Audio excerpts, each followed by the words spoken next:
Kutsun teid põnevasse paika nimega Loomekas ja koht ise on tulvil lennukaid ideid. Loomekas on siis uus disainipood Tartu südalinnas ja meie poe puhul on eriline see, et meie poodi peab Tartu loomemajanduskeskus, mis tähendab, et meie missiooniks on eriti toetada siis kõiki loomemajandusega tegelevaid ettevõtjaid just nimelt Tartus.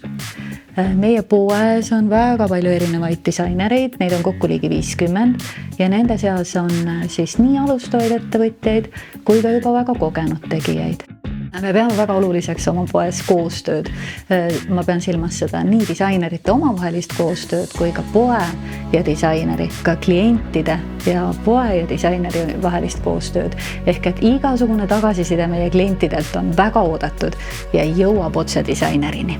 Ehk et meie pood on osa Tartu loomemajanduskeskuse inkubatsioonisüsteemist. See tähendab, et me eriti toetame siis alustavaid ettevõtjaid, alustavaid loomemajandusega tegelevaid ettevõtjaid ja meie poes saavad siis ka alustavad disainerid hea võimaluse oma kaupu müüa kõrvuti kogenud tegijatega. Siin on näiteks Patrick Soome. Patrick on meie inkubatsiooni kõige värskem liige. Ja tema isikupärased hõbeehted on tõesti juba paljude Tartu naiste lemmikud ka. Siin on siis Franz Reiver, väga lahe noor disainer, kes teeb hästi kvaliteetsetest materjalidest väga selliseid mõnusaid disaine, mida paljud ettevõtjad on juba avastanud ja kasutavad enda firma riietusena. Ja siin näiteks on selline bränd nagu Illimar. Kunstnik Liis Tiisvelt toodab oma tooteid suurtööstuse jääkidest. Ja näiteks selline hästi lahe kleit, mida võib kasutada ka sellise pealis nagu mantlikesena, mis on tehtud jälle suurtööstuse kangajääkidest.